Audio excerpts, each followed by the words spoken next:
La desaparición silenciosa de Elena Navarro. Un secreto que destrozó un imperio. Dicen que cada matrimonio tiene grietas ocultas, pero nadie espera que se abran de par en par en el peor momento posible. Elena Navarro creía tenerlo todo. Un lujo indescriptible, una mansión deslumbrante y la devoción de su marido multimillonario, Ricardo Montalvo. Pero en una sola noche, descubrió un secreto devastador que la dejó sintiéndose traicionada, vulnerable y completamente sola. Decidida a liberarse de la doble vida que nunca supo que llevaba, Elena tomó una decisión que dejó a todos atónitos. Dejó una carta críptica y desapareció sin dejar rastro. Poco sabía Ricardo que su acto de desvanecimiento se convertiría en su arrepentimiento más atormentador. ¿Estás listo para sumergirte en una historia de engaño, desamor y la búsqueda implacable de la verdad? Dale me gusta a este video y suscríbete para no perderte ni un segundo de este drama que te conmoverá hasta el alma. Elena Navarro se había acostumbrado a la grandeza de su vida con Ricardo. Desde fuera, su matrimonio era digno de un cuento de hadas. Ella era la heredera de voz suave de una exitosa fortuna editorial. Él, un ambicioso inversor multimillonario con un toque de Midas. Se casaron en una suntuosa ceremonia en la Costa Azul, transmitida en los tabloides como la boda de la década. A partir de ese momento, Elena aprendió que en el mundo de los ultrarricos, las ilusiones y las máscaras no solo eran comunes, sino esenciales. Durante años, la finca Montalvo en Valdemar, una exclusiva zona de Madrid, sirvió como epicentro de reuniones de alta sociedad. Decorada con pinturas renacentistas y esculturas modernas, se decía que la mansión, un imponente edificio con una fachada blanca inmaculada, costaba cerca de 70 millones de euros. Solo el vestíbulo con suelo de mármol resplandecía bajo el brillo de una extravagante lámpara de araña de cristal que Elena había elegido personalmente en una subasta en Venecia. Largos pasillos, ricamente adornados con muebles antiguos, susurraban los secretos de una existencia opulenta pero hueca.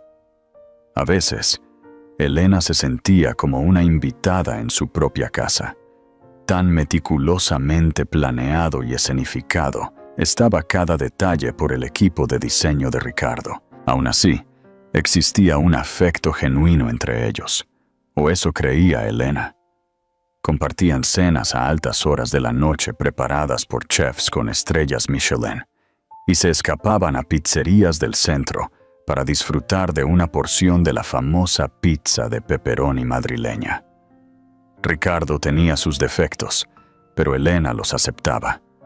No era ajena a las complejidades de la vida entre los adinerados. Habiendo crecido en una familia rica, conocía las exigencias que recaían sobre alguien en la posición de Ricardo. Las reuniones aburridas, los tratos interminables, los viajes que abarcaban continentes. Desde temprana edad, a Elena se le enseñó que un matrimonio exitoso requería un corazón tolerante. Sus padres tuvieron ese arreglo, una relación extravagante pero fría que los mantuvo unidos a pesar de los resentimientos silenciosos. Ella trató de creer que su unión con Ricardo era diferente. En su corazón, anhelaba una conexión más genuina. Noches acurrucados en la cama, hablando del día, escapadas espontáneas que no tuvieran nada que ver con los negocios, y finalmente, una familia que pudieran adorar. Cuando descubrió que estaba embarazada, creyó que sería el eslabón perdido en su tapiz de amor. Se sintió como una promesa de cosas mejores por venir. Quizás, pensó, las pequeñas grietas entre ellos desaparecerían en el momento en que Ricardo se diera cuenta de que iba a ser padre. Quizás las tensiones tácitas se disiparían una vez que el bebé se hiciera real, pero las ilusiones de amor y seguridad se hicieron añicos más rápido de lo que ella podría haber predicho. A veces, una sola llamada telefónica es todo lo que se necesita para poner tu mundo patas arriba. Con 5 meses de embarazo, las mañanas de Elena estaban plagadas de náuseas y fatiga, pero su ánimo se mantenía alto. Tenía esperanza. Se imaginaba a Ricardo como un padre cariñoso, acunando a su hijo en brazos, leyendo cuentos antes de dormir y forjando el tipo de vínculo familiar que ella alguna vez no tuvo. En una fría mañana de noviembre, mientras una brisa fresca agitaba las ventanas, Elena estaba hojeando los catálogos de muebles para la habitación del bebé en su estudio del segundo piso. Temas pastel brillantes o blancos neutros. Estaba indecisa. Podía imaginar el suave arrullo del bebé resonando en la elegantemente decorada guardería. Las posibilidades parecían infinitas y emocionantes. Su asistente personal, Sara Ramos, llamó suavemente a la puerta. Tenía en sus manos una pila de correspondencia y paquetes del correo de la mañana. Entre las cartas e invitaciones habituales, Elena vio un sobre de un hospital de Barcelona, dirigido oficialmente al señor Ricardo Montalvo. Le llamó la atención porque los proveedores de atención médica conocidos de Ricardo estaban todos en Madrid o Valdemar, no en Barcelona. Inmediatamente, la inquietud le punzó la nuca. ¿Podría ser una solicitud filantrópica? ¿Una nueva asociación o evento que Ricardo estuviera financiando? Trató de ignorar la leve ansiedad, pero algo en el fondo de su estómago le dijo que lo abriera. Con manos temblorosas, abrió cuidadosamente el sobre. Dentro había una sola hoja de papel de la clínica privada de una reconocida obstetra, la doctora Sofía Romero. Contenía una factura por chequeos prenatales y una serie de análisis de laboratorio. No estaban a nombre de Elena. En ese momento, el mundo pareció girar sobre su eje. Leyó las palabras «paciente Ariadna Domínguez» y la fecha de parto, que indicaba un embarazo cercano al suyo. El nombre del padre en los registros era Ricardo Montalvo. ¿Podría ser una horrible confusión? ¿Un error administrativo? Leyó la página. La dirección era definitivamente el apartamento de Barcelona que Ricardo a veces usaba en viajes de negocios. El nombre del padre estaba deletreado. Ricardo A. Montalvo. No había duda de a quién pertenecía. El corazón de Elena latía tan violentamente que se sintió desfallecer. Un escalofrío de traición le recorrió las venas. Trató de agarrarse al reposabrazos de su silla mientras miraba el papel, sin comprender. Esto no era posible. Tenía que ser una estafa, un robo de identidad. Cualquier cosa menos la verdad. Las lágrimas le empañaron la vista. Cuando Sara preguntó si todo estaba bien, Elena forzó una sonrisa tensa y mintió descaradamente. Dijo que era solo un error de facturación, que ella se encargaría. Pero Sara notó la voz temblorosa de Elena y sus labios apretados. ¿Está segura, señora Montalvo? Perfectamente bien, dijo Elena, recogiendo rápidamente la carta y guardándola. Por favor, déjame sola por ahora. Necesito hacer una llamada. Elena paseó por el estudio, teléfono en mano, sin estar lista para marcar a Ricardo. Tenía que calmarse o nunca obtendría las respuestas que necesitaba. Colocó su mano libre sobre su vientre, tratando de calmar su respiración por el bien de su hijo nonato. Recordó todas esas noches en que Ricardo llegaba tarde a casa, citando negocios o los fines de semana. Él afirmaba que tenía vuelos urgentes para negociaciones de emergencia. Ella le había creído porque ese era su papel. Cónyuge que apoya, esposa que confía. Ahora, con cada timbre, su corazón latía con un ritmo agónico.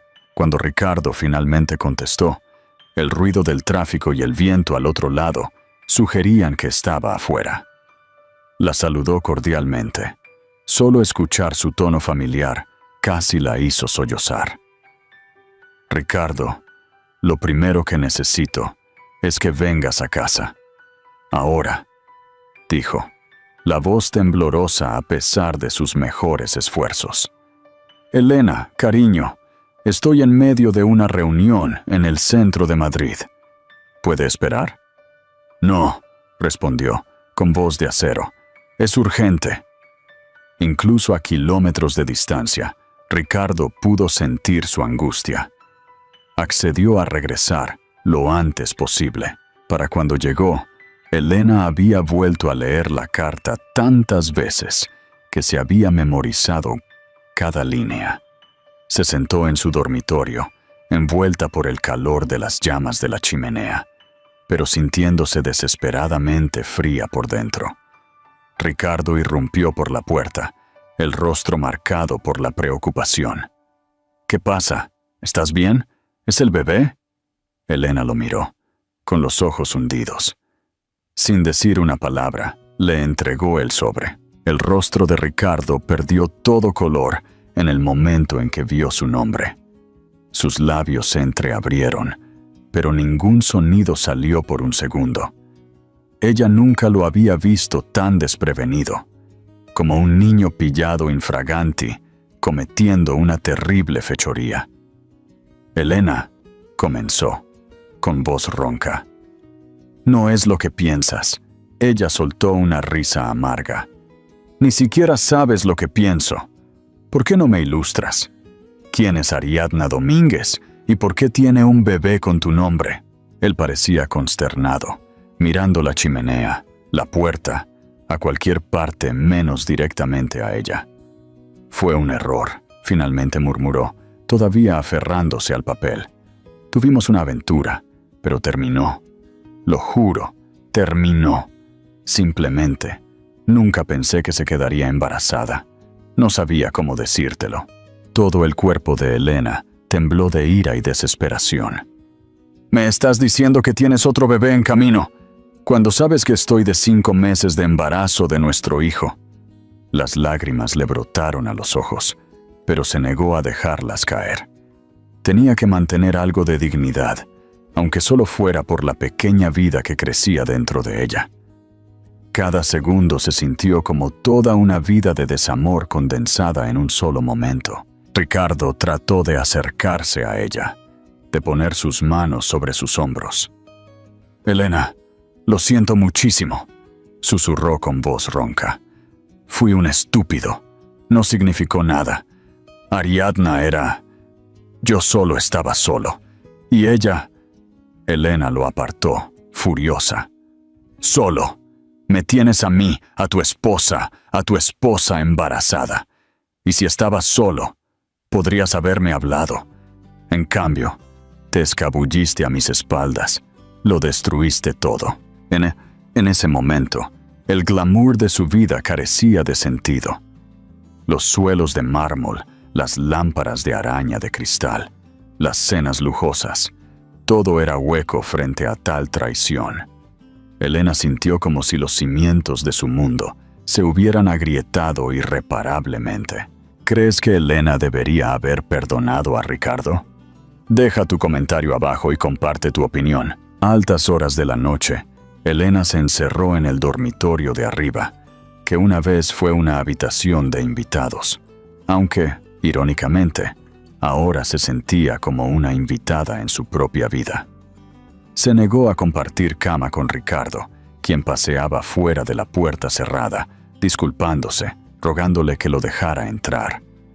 Puso una lista de reproducción de música clásica suave, esperando que calmara el tumulto de sus pensamientos. Pero la tormenta dentro de ella seguía desatada, entre sollozos que la sacudían por completo. Elena tomó su diario encuadernado en cuero. Lo había comprado mientras estaban de luna de miel en Mallorca, un cuaderno rosa pastel que pretendía usar para recuerdos alegres. Sin embargo, ahora se convirtió en un confidente silencioso de su angustia más profunda. Escribió las muchas preguntas que corrían por su mente.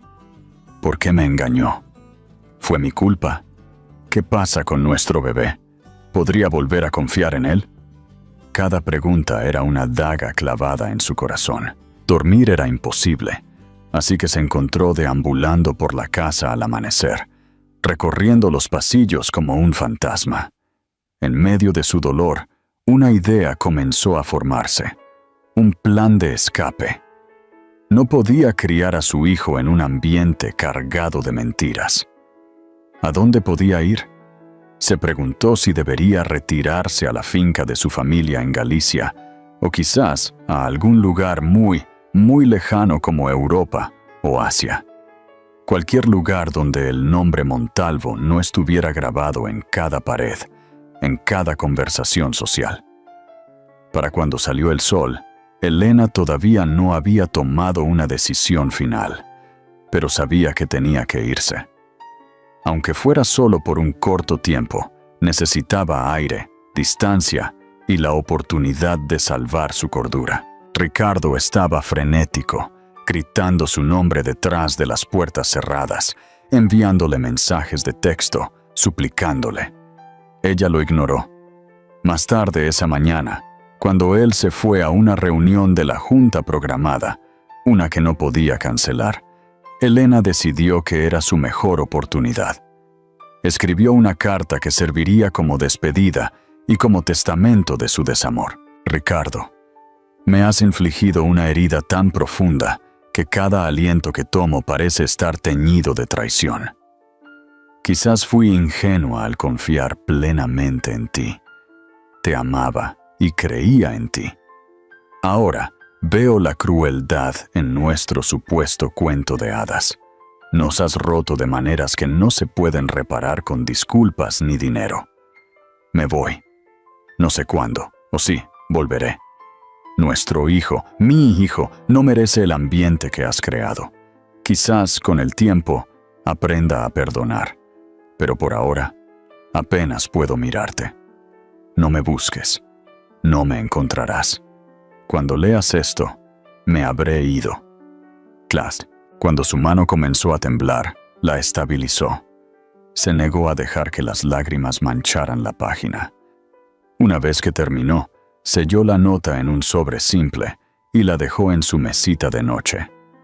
Luego llamó a un servicio de coches privado, uno que Ricardo no poseía, y arregló para salir discretamente por la entrada lateral.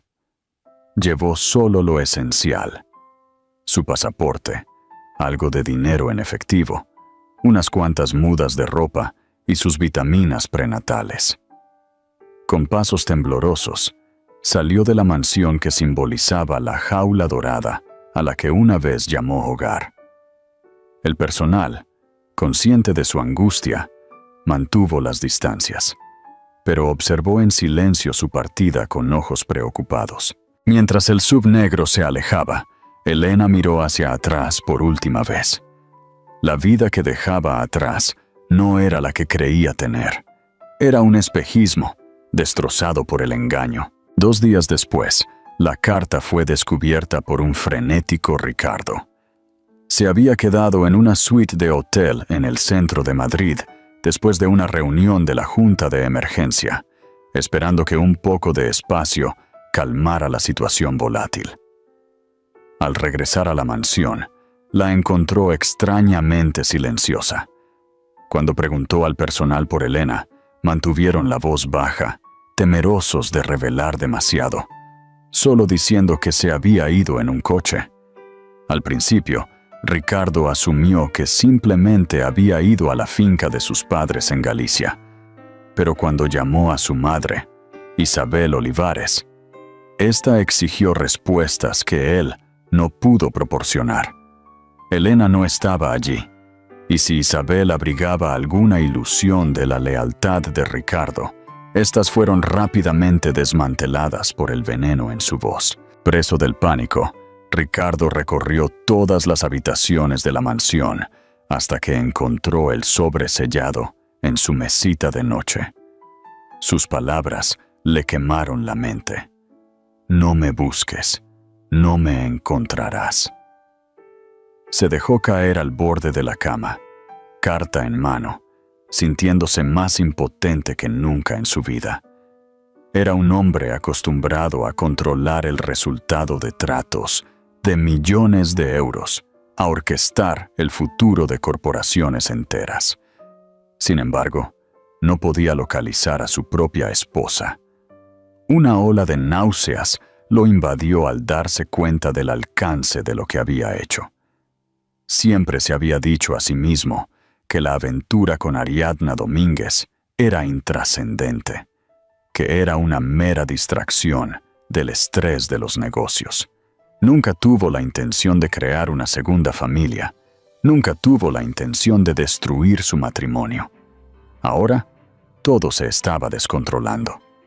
Su hijo, el bebé nonato de Elena, también se había perdido para él. La casa, antes llena de la promesa de una nueva vida, se sentía hueca y acusatoria. En los días siguientes, Ricardo intentó todos los recursos a su disposición para localizar a Elena.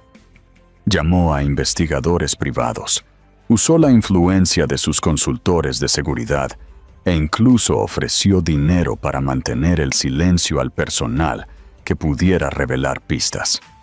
Revisó transacciones con tarjetas de crédito, registros de vuelos, retiros bancarios, pero todo resultó infructuoso. Elena fue mucho más ingeniosa de lo que él pensó. Posiblemente con la ayuda de su amiga, Marina Blanco, había orquestado su escape sin problemas. Cada callejón sin salida dejaba a Ricardo más perturbado. La culpa lo carcomía implacablemente. Se despertaba en medio de la noche, empapado en sudor, perseguido por pesadillas de Elena llorando.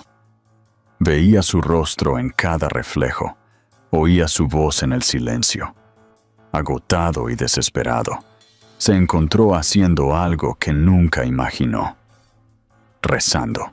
Rezaba para que Elena estuviera a salvo, para que no se hiciera daño, para que de alguna manera encontrara la fuerza para perdonarlo. Pero no hubo respuesta, ni llamada telefónica, ni carta, ni señal de que estuviera viva. Mientras tanto, Elena se dirigió a un pequeño pueblo en las afueras de Estepona, Málaga, una tranquila comunidad costera conocida por su pintoresco faro y sus muelles de ferry. Lo eligió porque era lo más lejos que podía llegar de Madrid sin salir de la España peninsular. Era un lugar al que ni su familia ni Ricardo tenían ningún vínculo. La constante llovizna y los cielos cubiertos se ajustaban a su estado de ánimo. El anonimato se sintió como un bálsamo para su alma herida. Alquiló una modesta casa rural a una anciana viuda llamada Marta García, que la había anunciado para viajeros de temporada. Marta, aunque curiosa sobre el pasado de Elena, aceptó su vaga historia de necesitar un lugar tranquilo para concentrarse en su escritura. En esa pequeña casa rural, Elena comenzó el doloroso proceso de reconstrucción. Cada mañana se levantaba temprano, se preparaba té e intentaba encontrar consuelo en el suave pataleo de su bebé nonato, un recordatorio de la vida que estaba decidida a proteger. Comenzó a escribir en su diario de manera más extensa, derramando su desamor y confusión en cada página. Para cuando tenía 6 meses de embarazo, el cuerpo de Elena exigía aún más atención. Encontró un obstetra local, el doctor Javier Soto, un hombre amable con el pelo canoso y una sonrisa cálida. Aunque no la interrogó, percibió su estrés y le recomendó que viera a una consejera especializada en depresión pre- y postnatal. Durante su primera sesión, la consejera, la doctora Paula Hill, que casualmente compartía el mismo nombre que la doctora de Ariadna en Barcelona, aunque era una persona completamente diferente, hizo la pregunta que Elena más temía. «Cuéntame sobre el padre del bebé». Los ojos de Elena se llenaron de lágrimas. Quería olvidar que existía un padre, que su hijo era la mitad de él. «Es alguien en quien una vez confié», susurró, con voz ahogada. Cada día era una prueba de su determinación. Aunque a veces echaba de menos los lujos, un chofer, un ama de llaves, la mejor atención médica que el dinero podía comprar. Valoraba la libertad de caminar por la playa sin ser reconocida. Se sentaba en un banco frente al mar, veía los ferries cruzar el estrecho y se imaginaba una vida más sencilla. A veces, la brisa del océano se llevaba sus lágrimas antes de que siquiera le llegaran a las mejillas. ¿Crees que Ricardo realmente se arrepentía o solo le preocupaba su reputación? Danos tu opinión en los comentarios. De vuelta en el mundo de Ricardo, los acontecimientos se estaban desarrollando de una manera que él nunca anticipó. Con Elena desaparecida, Ariadna Domínguez vio una oportunidad para afirmar su posición. A diferencia de Elena, Ariadna era una mujer ambiciosa, que usaba su relación con Ricardo para avanzar en su propia posición.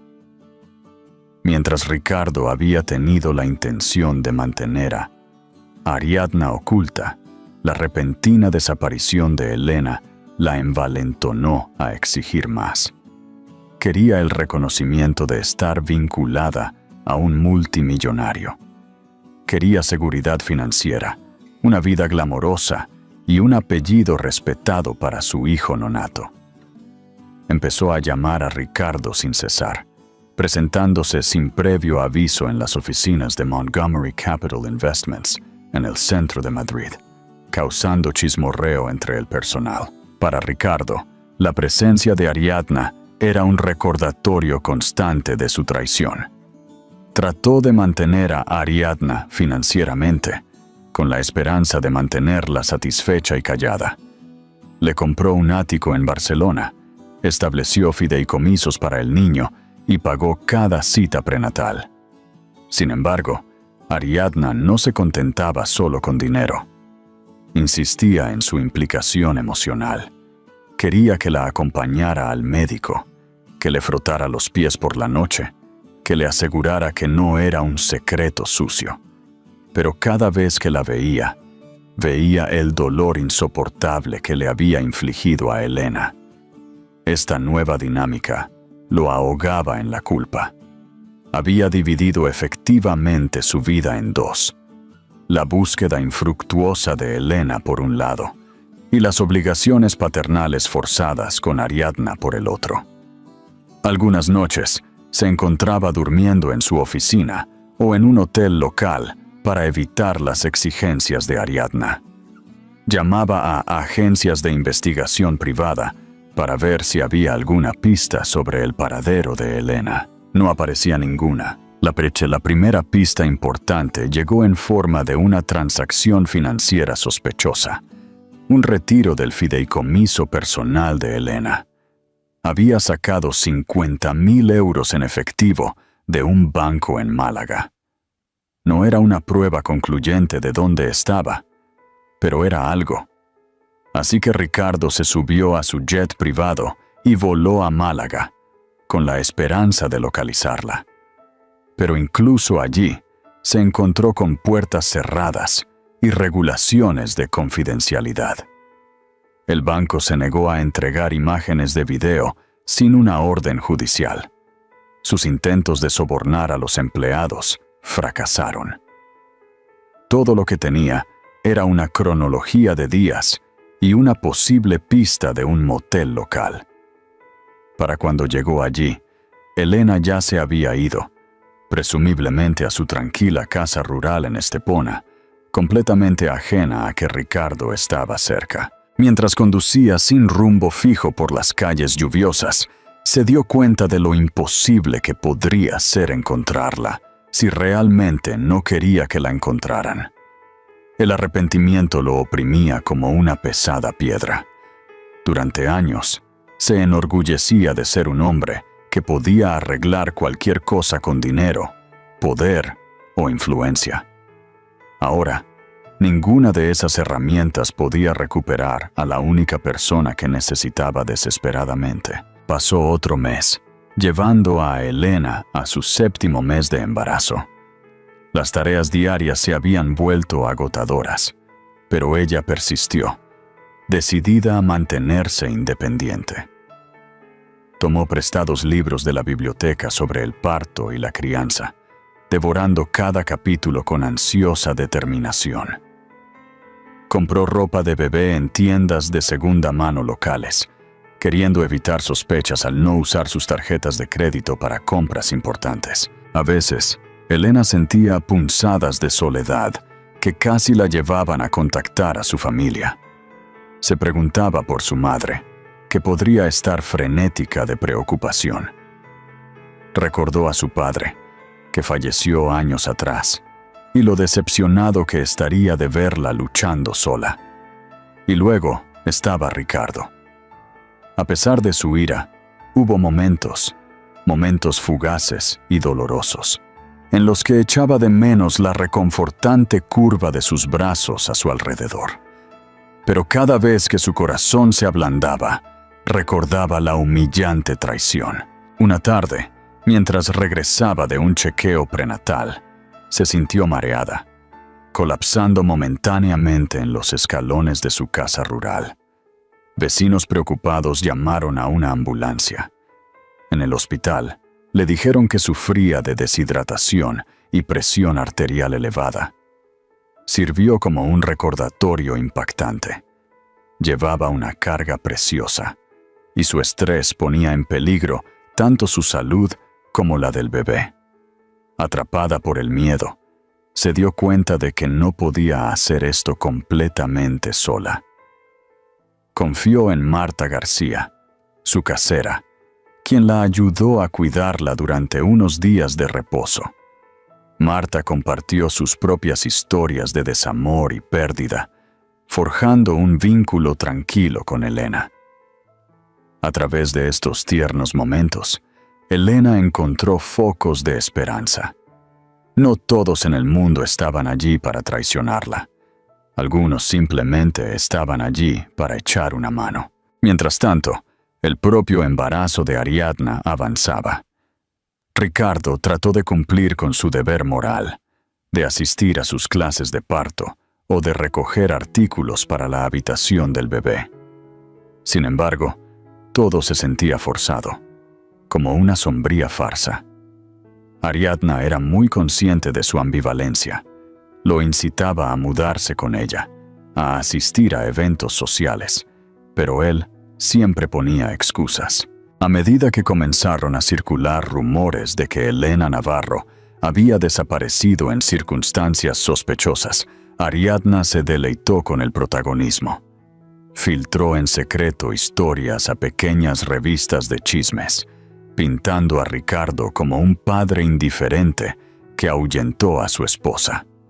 Se presentaba como la nueva pareja, la futura madre de su único hijo, omitiendo voluntariamente la existencia del embarazo de Elena. Ricardo estaba furioso. «Me estás haciendo parecer un monstruo», le dijo a Ariadna durante una acalorada discusión en su ático. Ella se encogió de hombros, cruzándose de brazos. «Quizás si hicieras lo correcto por mí, no tendría que ir a la prensa». Esa noche, después de salir furioso del lugar de Ariadna, Ricardo se sentó en su coche durante 1 hora, luchando contra las lágrimas de rabia y dolor. Se dio cuenta de que había tomado una serie catastrófica de decisiones. Fantaseaba con salir de esta pesadilla, regresar a un momento en que tenía a Elena a su lado, y eran felices antes de que la traición se colara en su matrimonio. Pero ese tiempo se había ido. Le quedaron las manipulaciones de Ariadna, una esposa desaparecida, y el hijo nonato, que sentía que perdía día a día. Desesperado, Ricardo contrató a Jorge Alcázar, un experimentado investigador privado con un historial impecable. Jorge tenía experiencia en las fuerzas del orden y se enorgullecía de un código de ética inquebrantable. Al principio, Jorge desconfiaba de trabajar para el multimillonario, famoso por sus controversias, pero finalmente, por una suma sustancial y la posibilidad de un cierre genuino para Elena, aceptó. Durante semanas, Jorge rastreó registros de vuelos, alquileres de coches y posibles casas de seguridad. Incluso entrevistó a algunas de las amigas cercanas de Elena, como Marina Blanco, quien solo ofreció declaraciones crípticas como: «Elena está a salvo, y eso es todo lo que necesitas saber». A pesar del secretismo, Jorge detectó un patrón. Elena era astuta, posiblemente usando alias y fondos ilocalizables. Se había preparado para esto. Un avance se produjo cuando Jorge descubrió el viaje de Elena de Madrid a Estepona. Recopiló imágenes de videovigilancia de hoteles que podrían haber capturado su rostro, incluso vislumbres de una terminal de ferry. Finalmente, una sola pieza de metraje del ferry a Estepona mostró a una mujer, visiblemente embarazada, con el perfil de Elena. La imagen era granulada, pero fue suficiente. Jorge viajó a Estepona. Discretamente, revisó las opciones de alojamiento locales, buscando cualquier señal de una mujer embarazada que encajara con la descripción de Elena. Después de días de búsqueda infructuosa, se topó con un vecino mayor que recordaba a una dulce chica embarazada de fuera, que se alojaba en una pequeña casa rural. Con sutiles preguntas, confirmó que el nombre de la mujer era Elena. El golpe final de suerte llegó cuando la vio en persona, saliendo de una tienda de comestibles local. La reconoció por la fotografía en sus archivos, los mismos ojos luminosos, aunque ensombrecidos por el desamor. Llevaba un abrigo holgado. Su vientre llevaba inconfundiblemente un niño. Se veía más frágil, más delgada en la cara. Jorge la observó desde la distancia, sin hacer ningún movimiento para acercarse a ella. Anotó la dirección a la que caminaba y confirmó su dirección. Se enfrentó a un dilema. ¿Debería informar a Ricardo de inmediato o debería hablar primero con Elena? Al final, sus propios principios lo guiaron. Jorge llamó a la puerta de su casa rural esa misma tarde. Ella respondió, su expresión inmediatamente temerosa. Sí. Se quitó el sombrero, revelando una mirada de simpatía. Señora Navarro, mi nombre es Jorge Alcázar. Soy un investigador privado contratado por su marido.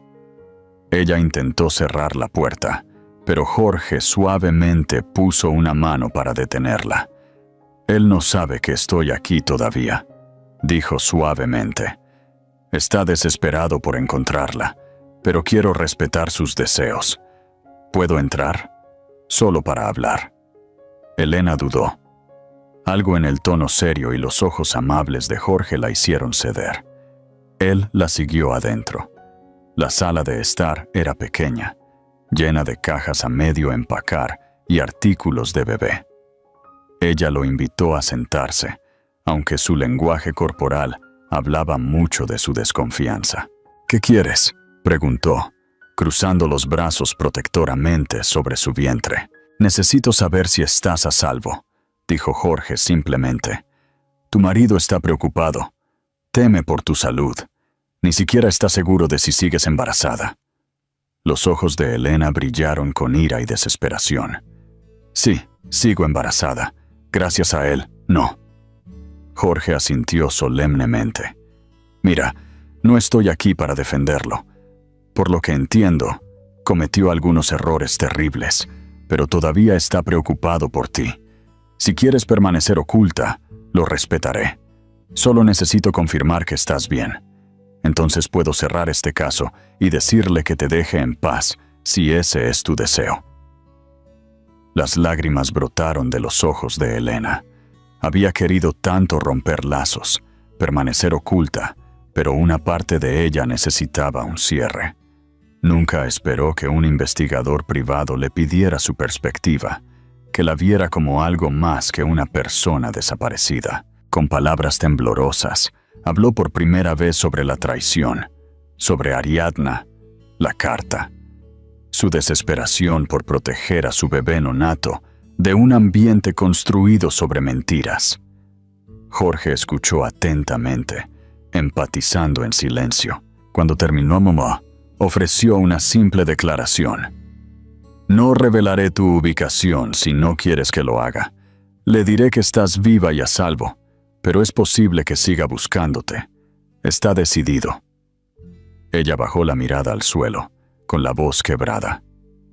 No sé si alguna vez lo perdonaré, pero yo no quiero verlo. Jorge asintió. Entonces, eso es lo que le diré.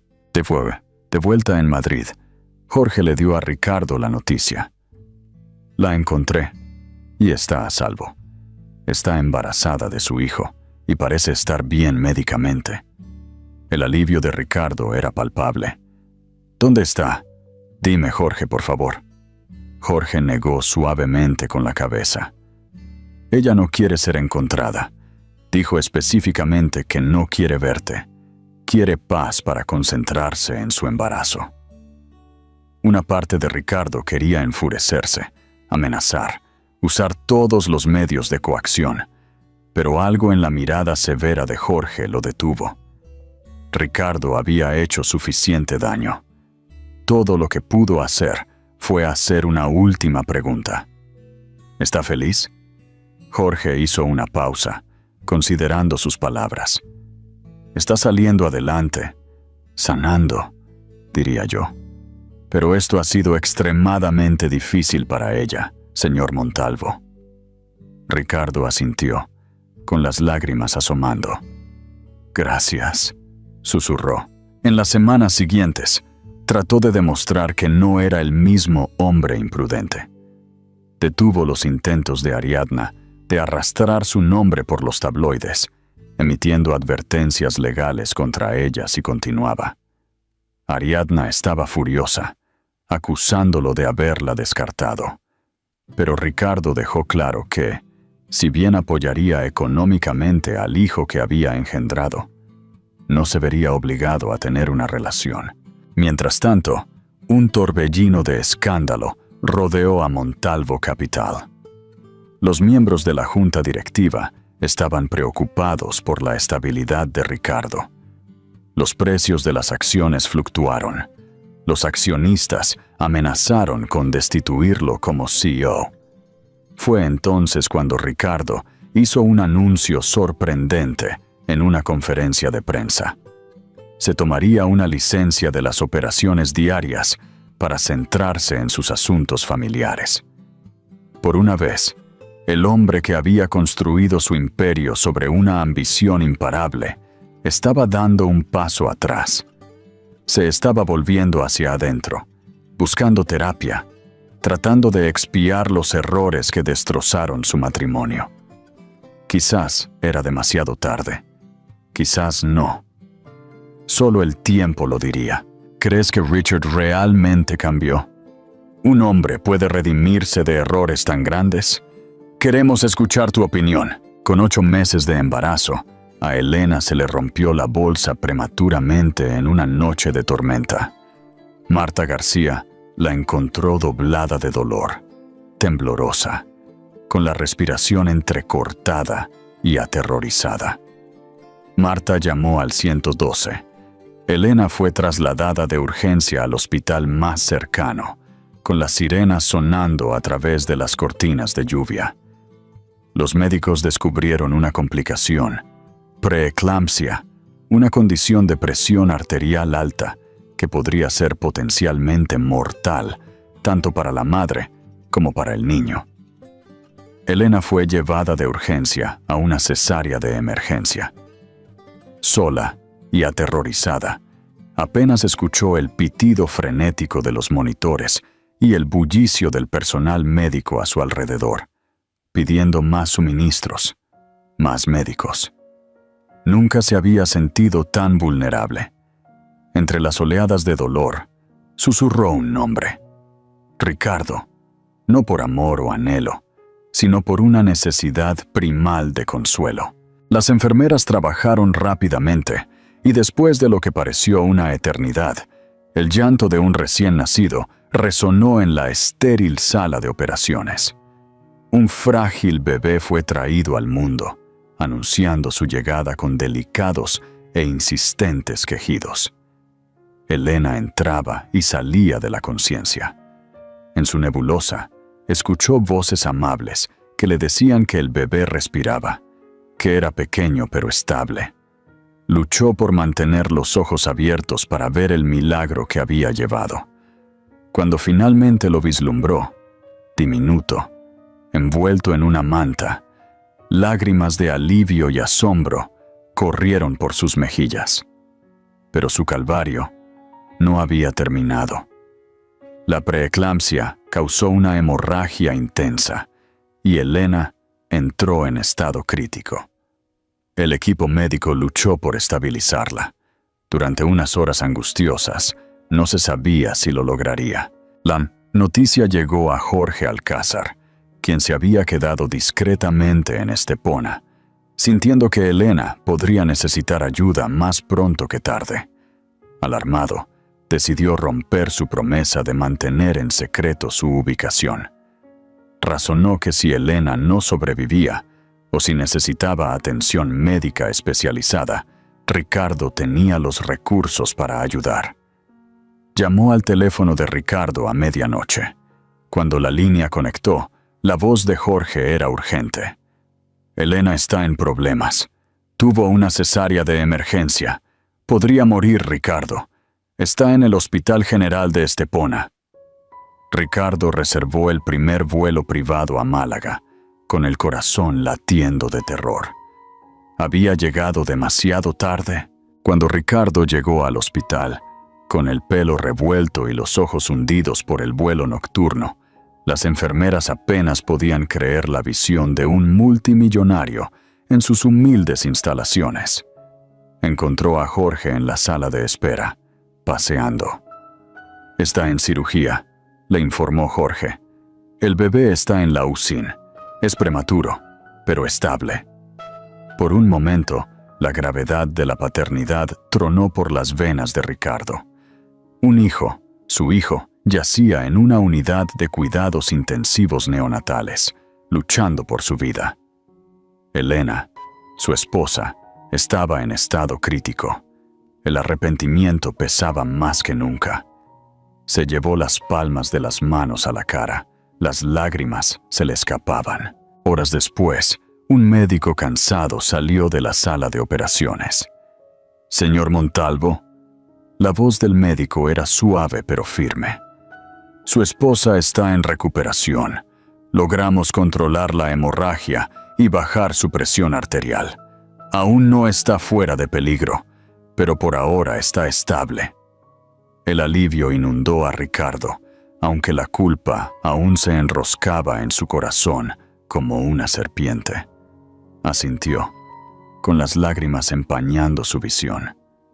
El médico ofreció una sonrisa vacilante. «Es posible que esté inconsciente por un tiempo. Puede ver a su hijo en la UCI, si lo desea». Tembloroso por la adrenalina, Ricardo siguió al médico por un pasillo. A través de las paredes de cristal de la UCI, vio una pequeña incubadora, donde yacía una pequeña forma, un bebé con tubos y monitores, luchando valientemente. Una enfermera lo guió para que se lavara las manos, se pusiera una bata y se acercara con cuidado. En el momento en que posó los ojos en su hijo, todo lo demás se disolvió. El escándalo, Ariadna, la riqueza.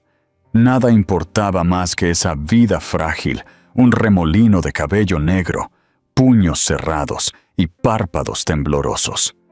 Ricardo colocó una mano cautelosa contra la incubadora, las lágrimas goteando sobre el suelo estéril. Susurró con voz ronca: «Eres tan hermoso». Ni siquiera sabía su nombre. Elena nunca se lo había dicho. Rezó por la oportunidad de discutirlo con ella, de sostener a su hijo con ella a su lado. Después de unos minutos, la enfermera sugirió suavemente que dejara descansar al bebé. Ricardo asintió, con el corazón latiendo con fuerza. Luego, se dirigió a la sala de recuperación. El pasillo estaba en silencio, salvo por el zumbido de las luces fluorescentes. Una enfermera comprensiva le indicó la habitación de Elena. Al entrar, se quedó paralizado. Elena yacía pálida e inmóvil, con tubos saliendo de sus brazos y una mascarilla de oxígeno sobre la boca. El pitido del monitor cardíaco era una constante seguridad de que seguía viva. Ricardo sintió una avalancha de arrepentimiento. La mujer que una vez fue vibrante, que solía bailar con él en galas y reír con sus bromas, ahora parecía tan frágil. Lentamente se acercó a su cama, se arrodilló y le tomó la mano. «Lo siento», susurró, con voz entrecortada. «Por favor, vuelve a mí. Por favor. Si no es por mí, entonces por nuestro hijo». No supo cuánto tiempo se quedó allí, hablándole suavemente, las lágrimas ahogándole cada dos frases. Las enfermeras venían periódicamente a revisar sus signos vitales, ofreciéndole sonrisas amables, quizás conscientes del desamor que saturaba esa habitación. 2 días después, los ojos de Elena se abrieron a una luz suave y estéril. Se sentía débil, drogada, desorientada. El primer rostro que vio fue el de Ricardo, bañado en lágrimas y exhausto. Al verlo, sintió una oleada de emociones mezcladas, alivio de no estar sola, seguido de un aguijón de ira y traición. Intentó hablar, pero su garganta estaba seca, y solo un susurro áspero salió. Una enfermera se apresuró a acercarse, ajustándole la bata y ofreciéndole un pequeño sorbo de agua. «Tu bebé está bien», dijo Ricardo suavemente, con la voz entrecortada. «Está en la UCI, pero los médicos dicen que está bien». Un torbellino de amor por su hijo atravesó la neblina de Elena. Intentó sentarse, haciendo una mueca de dolor por la cesárea. «¿Dónde está?», logró preguntar. «Te llevaré a verlo una vez que estés estable», respondió Ricardo. Intentó tocarle la mano, pero ella se apartó, con confusión e ira pugnando en sus ojos. «¿Qué haces aquí?», preguntó, con la voz tensa. Bajó la cabeza. «Tuve que venir. No podía permitir que te pasara nada a ti, a nuestro hijo. Sé que dijiste que no te buscara, pero cuando me enteré... Lo siento, Elena. Lo siento mucho». Su cuerpo tembló, en parte por la anestesia, en parte por el torbellino de dolor. «No tienes derecho a estar aquí», susurró, con lágrimas formándose. «Te dije que me dejaras en paz». Él asintió, las lágrimas brillando en sus propios ojos. «Lo sé, y me iré si eso es lo que quieres. Pero por favor, déjame ayudarte a superar esto. Déjame estar ahí para nuestro hijo».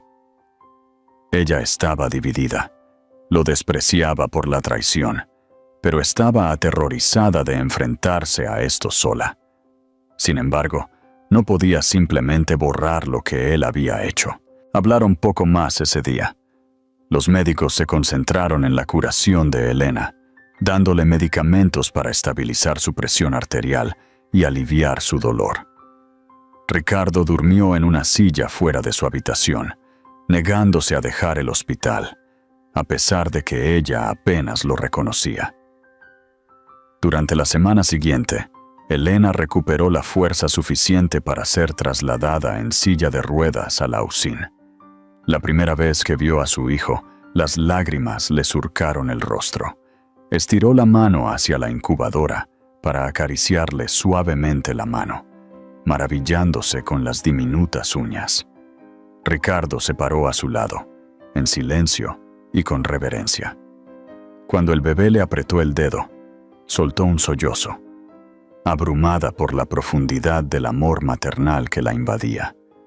Deseaba un mundo donde ella y Ricardo pudieran compartir esta dicha sin la sombra de la traición acechando detrás de ellos. A medida que pasaban los días, ambos padres asistieron a clases de neonatología, aprendiendo a cuidar a un bebé prematuro.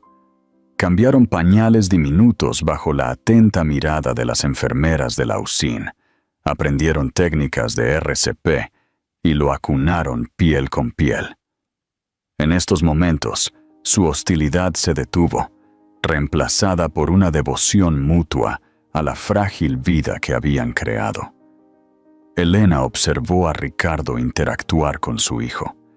Su cuidado tembloroso, la forma suave en que susurraba nanas. El niño encendió algo en ambos, recordándoles el amor que una vez compartieron. Pero Elena no podía olvidar la existencia de Ariadna, o el niño que Ariadna llevaba. Una tarde, Elena se armó de valor para preguntar: ¿qué pasa con ella? ¿Qué pasa con el bebé de Ariadna? Ricardo tragó con dificultad. La estoy apoyando económicamente, pero no estoy con ella. Ariadna está de unos 7 meses de embarazo. Me doy cuenta de que tendré responsabilidades allí, pero no estoy viviendo con ella. No quiero una relación. Elena cerró los ojos, exhalando. Esto es tan complicado, murmuró. Él asintió. La vergüenza le subió a las mejillas. Ojalá pudiera cambiar lo que hice. No espero que me perdones, pero prometo que estaré aquí para ti, para él, si me dejas. Un día después, los médicos dieron de alta al bebé para que se trasladara a una sección menos crítica de la UCIN. Cada pequeño hito se sentía como motivo de celebración. A pesar de las complejidades, Elena se encontró apoyándose en la presencia de Ricardo. Necesitaba ayuda, tanto emocional como física, especialmente dada su precaria recuperación. La tensión entre ellos persistía como una herida abierta, pero la necesidad los obligó a una tregua incómoda. 2 semanas después del nacimiento, Elena fue dada de alta, mientras su hijo permaneció en el hospital un poco más. Le aterraba volver a la casa rural. Sus empinados escalones y su ambiente aislado le parecían desalentadores para una madre en recuperación. Ricardo le ofreció una suite en un hotel cercano, con personal médico completo, si era necesario. Ella dudó. Aceptar su oferta significaba reconocerlo como parte de su sistema de apoyo, pero no tenía otra alternativa que asegurar la mejor atención para su hijo. De mala gana, accedió.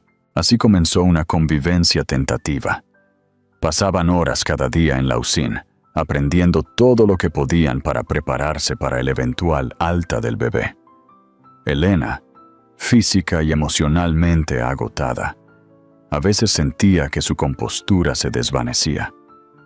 En esos momentos, Ricardo le tomaba la mano en silencio o le pasaba un pañuelo, sin presionar nunca para más.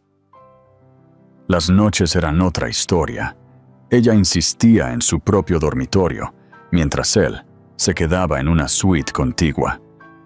Los límites estaban claros. Eran compañeros en la paternidad, nada más. Sin embargo, los sentimientos tácitos latían bajo la superficie. Una tarde, Elena se despertó de una pesadilla, reviviendo los horrores de la cesárea de emergencia. No podía respirar. El corazón le martilleaba. Tropezó hasta el área común de la suite, donde encontró a Ricardo encorvado sobre un portátil, revisando documentos de negocios. Él se levantó de un salto al verla angustiada. Sin decir una palabra, la guió al sofá, le ofreció un vaso de agua y le colocó una mano tranquilizadora en el hombro. En ese momento, ella no retrocedió. Se aferró a él, sollozando, mientras el miedo a casi morir la abrumaba. Él le acarició el cabello y le susurró disculpas, una y otra vez, por todo lo que había hecho. Para cuando sus lágrimas disminuyeron, sintió que el agotamiento le tiraba de los párpados. Sus ojos se encontraron, y por primera vez en meses, un leve destello de viejos sentimientos pasó entre ellos. Pero a la mañana siguiente, Elena se recordó a sí misma que sanar no era lo mismo que olvidar. Mientras tanto, Ariadna Domínguez estaba furiosa por el aparente abandono de Ricardo. Se enteró de su presencia en Estepona y exigió saber por qué no la apoyaba en las últimas etapas de su embarazo. Dejó mensajes de voz cargados de ira y amenazas de exponer más detalles a los tabloides. Ricardo, ya ahogado en culpa, devolvió sus llamadas solo para asegurarle la asistencia financiera continua. Su paciencia con sus manipulaciones se agotó. Estoy en Estepona porque mi esposa casi muere al dar a luz a nuestro hijo. Estoy cumpliendo con mis deberes como padre, dijo sin rodeos. Ariadna se burló. Yo también llevo a tu hijo. ¿Cuándo vas a estar aquí para nosotros? La culpa lo invadió. 2 niños inocentes estaban ahora enredados en esta saga. Apoyaré a mi hijo, dijo, con la voz tensa, pero no puedo estar en 2 lugares a la vez. En las últimas semanas del embarazo de Ariadna, ella intensificó las amenazas legales, afirmando que si Ricardo no reconocía públicamente la paternidad, revelaría detalles escandalosos, incluidos mensajes de texto privados, a la prensa. Por una vez en su vida, a Ricardo no le importó la opinión pública. Lo único que importaba era asegurar que Elena y su hijo sobrevivieran a este calvario. Aún así, por el bien del niño nonato, trató de mantener la paz, asignando abogados para manejar las demandas de Ariadna. Se llegó a un acuerdo discreto. Ariadna recibiría un estipendio mensual sustancial y un fideicomiso para el bebé, condicionado a la firma de un acuerdo de confidencialidad. Ella accedió de mala gana, aunque su resentimiento persistió. El bebé, a quien Elena y Ricardo finalmente llamaron Nicolás, fue dado de alta del hospital a las 6 semanas de edad. Sosteniendo a su bebé en brazos, Elena sintió una oleada de amor que eclipsó su dolor persistente. Nicolás era diminuto pero fuerte, con ojos alertas y curiosos. Regresar a la casa rural ya no era una opción para Elena. El lugar era demasiado remoto todavía. Ella no estaba lista para regresar a Valdemar y a la vida que había dejado atrás. Insegura de su siguiente paso, se encontró apoyándose en los recursos de Ricardo por necesidad. Alquilaron una modesta casa adosada cerca del hospital, para que Nicolás pudiera estar cerca de sus especialistas pediátricos. Si bien el arreglo estaba destinado a ser temporal, los forzó a un ritmo doméstico. Tomas nocturnas, cambios de pañales, nanas a medianoche. A través de cada momento compartido, la tensión se mezclaba con una profunda ternura. A medida que las semanas se convirtieron en meses, Elena notó cambios en Ricardo. Se había vuelto más introspectivo, menos dominante. Ya no había llamadas de negocios frenéticas cada media hora, ni vuelos constantes a reuniones lejanas. Se centró en la salud de Nicolás, en la recuperación de Elena y en asistir a sesiones de terapia con un terapeuta local especializado en conflictos matrimoniales. Fue en una de esas sesiones de terapia donde Elena finalmente dejó salir parte de su ira contenida. Con palabras temblorosas, relató cada detalle de su desamor, las lágrimas cayéndole al regazo. Ricardo escuchó sin defensas, reconociendo cada acusación con cruda honestidad. Habló de sus propias inseguridades, de cómo temía no ser suficiente y de cómo había buscado validación de la peor manera posible. No era una justificación, pero ayudó a Elena a ver al ser humano imperfecto detrás de la traición. «No estoy segura de si alguna vez volveré a confiar en ti», confesó. «Al menos no como antes». Ricardo tragó con dificultad. «Lo acepto. Sé que tengo que ganarme cualquier medida de confianza. Si lleva toda una vida, que así sea». 3 meses después del nacimiento de Nicolás, una llamada telefónica inesperada interrumpió el delicado equilibrio. Ariadna había dado a luz a una hija, Cassandra, prematuramente, enfrentando complicaciones similares. A pesar de su relación tensa, Ariadna contactó a Ricardo, desesperada. Su bebé necesitaba atención especializada que su hospital local luchaba por proporcionar. Aunque Elena ardía de celos al mencionar a Ariadna, entendió que una niña inocente estaba en problemas. Vio la angustia en el rostro de Ricardo. Sabía que ignorar la súplica de Ariadna lo condenaría a una vida de culpa. Finalmente, Elena hizo algo que la sorprendió incluso a ella misma. Lo animó a ir, a asegurarse de que la niña recibiera la atención adecuada.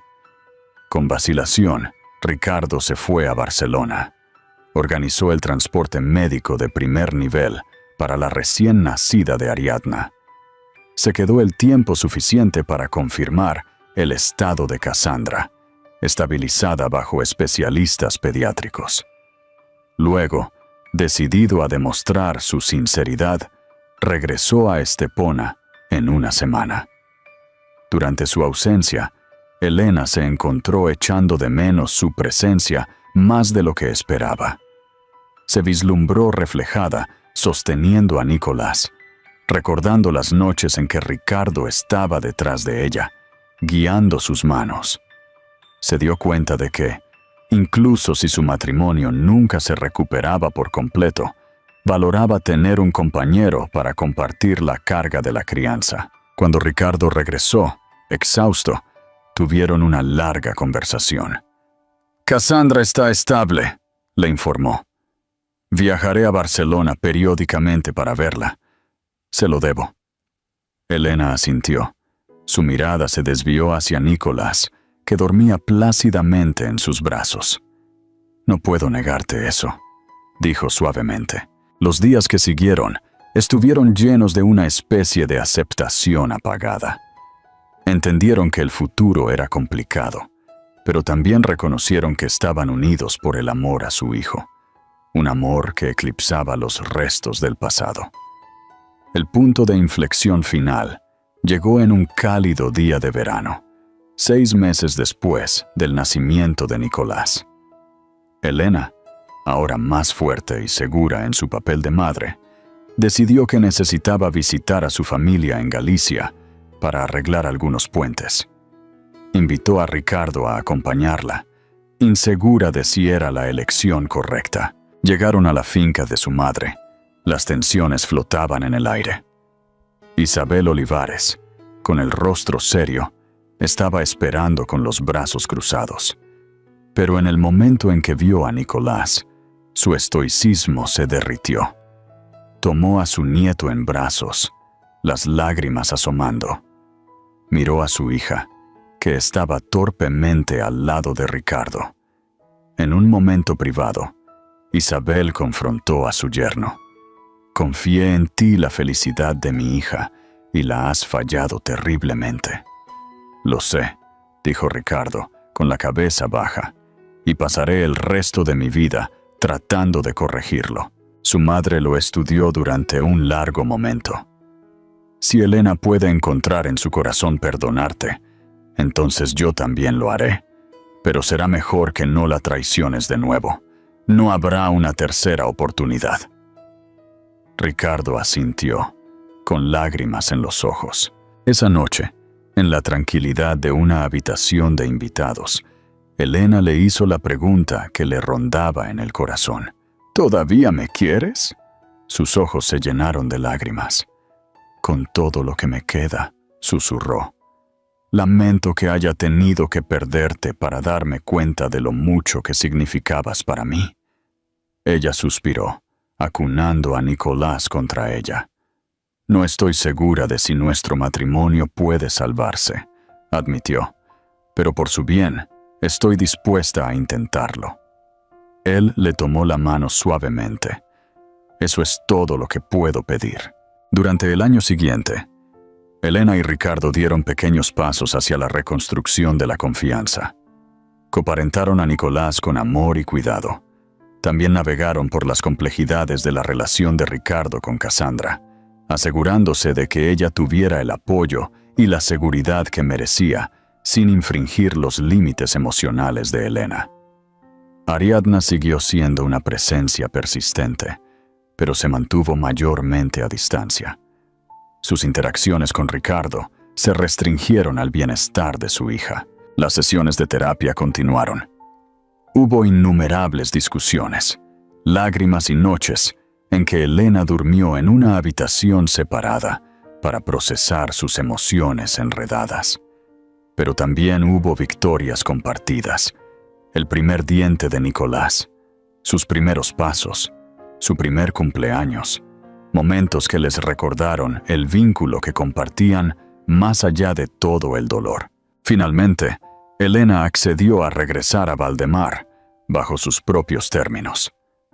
Vendieron la enorme finca que una vez simbolizó su matrimonio fracturado y se mudaron a una casa familiar más pequeña. Juntos, decoraron la habitación de Nicolás, llenándola de colores brillantes y diseños caprichosos. Elena insistió en trabajar a tiempo parcial con la editorial de su familia, queriendo independencia y un sentido de sí misma que se extendía más allá de sus papeles como esposa y madre. No fue perfecto. Las sombras de la traición nunca desaparecieron por completo, pero el remordimiento y la dedicación de Ricardo fueron genuinos. A través de actos diarios de construcción de confianza, Elena se dio cuenta de que podía amarlo de nuevo, con cautela, con las lecciones del desamor grabadas en su memoria. Ricardo, por su parte, se apartó de la implacable búsqueda de poder que una vez lo definió. Pasó más tiempo en casa, saboreando los momentos cotidianos. Asistió a retiros matrimoniales, leyó libros sobre intimidad emocional y expresó gratitud por cada segunda oportunidad que Elena le ofreció. Y así, se embarcaron en un nuevo camino, uno que no era un cuento de hadas, ni una tragedia, sino un testimonio de resiliencia. Su historia se convirtió en un recordatorio constante de que la traición puede destrozar vidas, pero el perdón puede unirlas lentamente, pieza por pieza frágil. Al final, Elena Navarro demostró que incluso el mayor desamor puede ser enfrentado con una fuerza inquebrantable. Al forjar su propio camino, descubrió que el amor no tiene por qué desaparecer ante la traición. En cambio, puede transformarse en algo más honesto, aunque lejos de ser fácil. Ricardo aprendió que la riqueza y el poder no significan nada sin respeto y lealtad, y pasó sus días esforzándose por convertirse en un hombre digno de una segunda oportunidad. Su viaje estuvo impregnado de dolor, pero iluminado por la esperanza, mostrándonos que a veces las luchas más difíciles producen las mayores recompensas si nos atrevemos a creer en la redención. Gracias por acompañarnos en esta montaña rusa emocional. Si encontraste su historia apasionante, conmovedora o simplemente relatable, por favor, dale me gusta a este video, compártelo con amigos que amen un buen drama y suscríbete a nuestro canal para más historias cautivadoras como esta. Tu apoyo nos ayuda a dar vida a más relatos poderosos.